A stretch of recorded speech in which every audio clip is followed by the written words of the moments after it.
Hello, welcome back to jseeb1 episode number 51. Here's a new heating thing using heating elements. And there's a temperature sensor right there.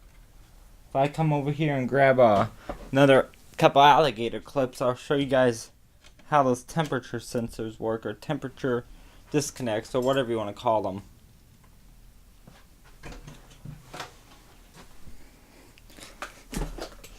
I have one right here. That's not connected to that thing, of course. That one's a more powerful one because it's connected to mains.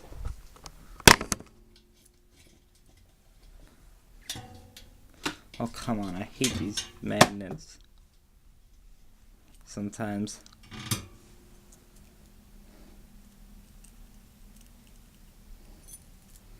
Let me show you guys how this thing works now. I got myself an alligator clip connected to the two terminals right there. Connected to that, and I'll grab my meter. You're going to hear some beeping. I got an amp meter connected to this circuit here. It's a non-contact amp meter. Tells me what the amperage is because I can't exceed 2 amps with these cables. Or 1.5 amps, but should say.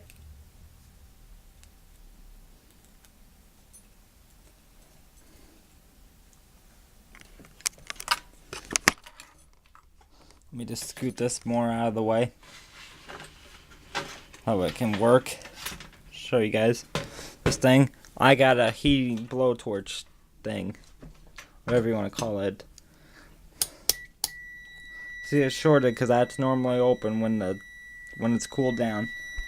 But see, you guys are going to hear a large pop. Well, not really a large pop, but a pop.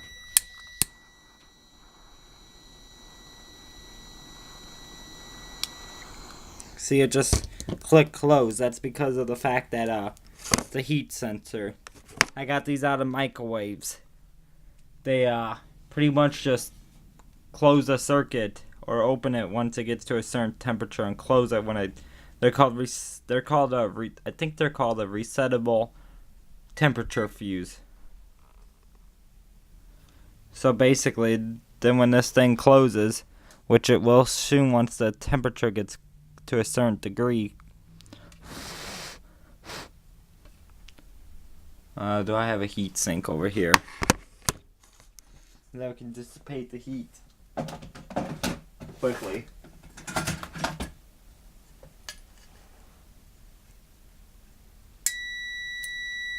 See, I just connected it to a heat sink. That way it gets connected.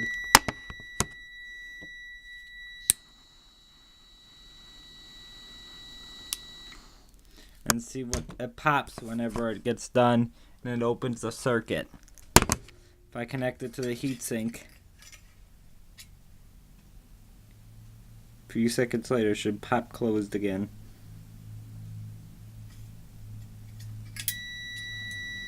Let's see, there we go. See, it's all just connected up on the probes.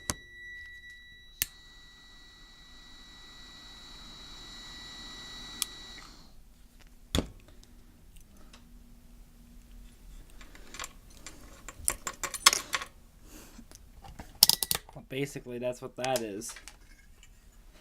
I'm just letting that cool.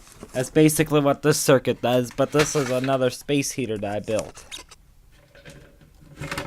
You don't want this unit to move. Let's see, I got the earth over there. I gotta connect it back up though again. But basically, let's turn it on and see what it does. See, it fires up. The fan kicks on, then the heating elements get warm, and then it disconnects fairly soon. See, it just disconnected. So now the coils get cold, and it reconnects again. I'm just gonna earth this thing while I'm here.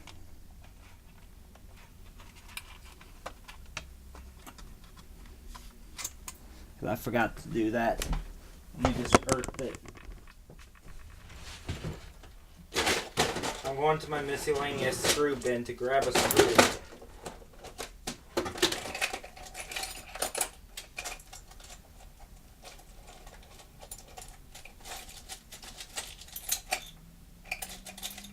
I don't need a really long one. This one should take care of it. Let's see if it'll screw into the hole though.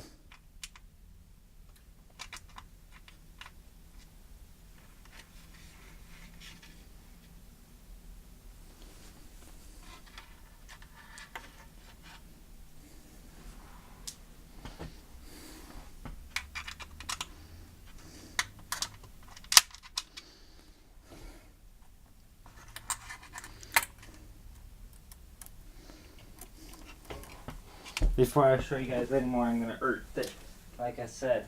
That way if I'm working on it doesn't become energized, like a cable gets too hot in it, causes the copper lines to come out or something, then it doesn't shock me.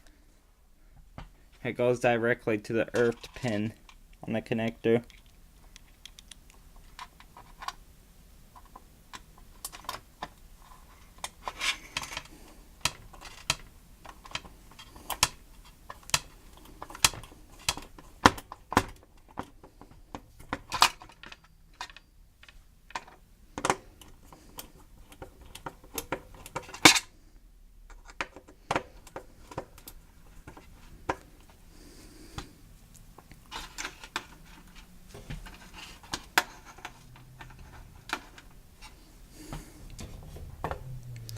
Now, I always take a continuity tester and make sure that the ground connector is grounded before I even plug the unit in. And you just simply set it on the continuity mode and check it.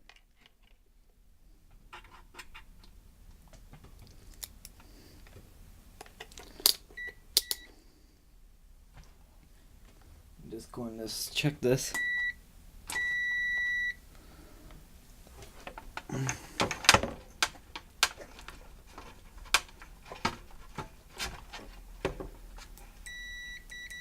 Good, that's earthed.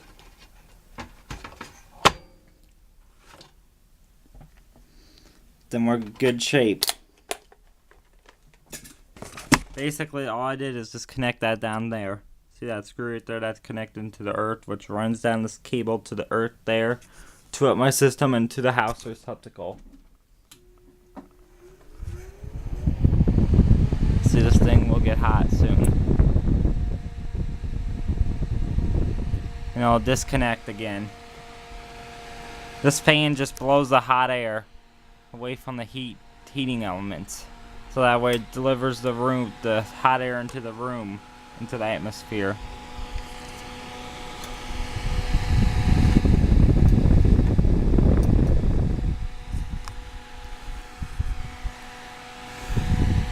And when that cools down, it will click back on again. But let me just go into details. This is basically to keep me from getting shocked. But basically, this is how it works.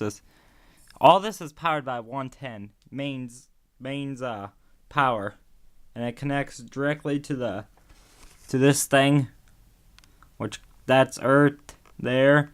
And then they're connected. These are running in parallel with the switch. It's a resettable fuse. And then this fan just blows the hot air. It's just running in series. Let's watch. Again. And it should kick off again soon. Let's give it time. See, it just shut off again. Now once it gets cool again, like in 3 minutes, and its drawing is roughly 50.15 amps. Or 1,500 microamps.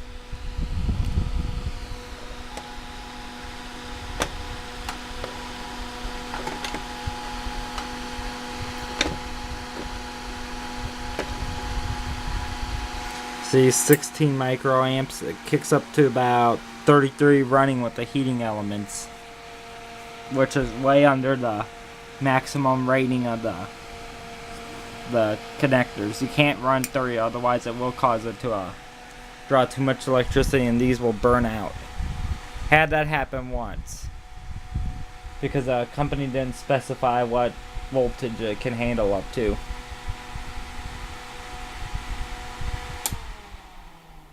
Well, thanks for watching, YouTube. Please rate, comment, subscribe. There will be probably more videos today.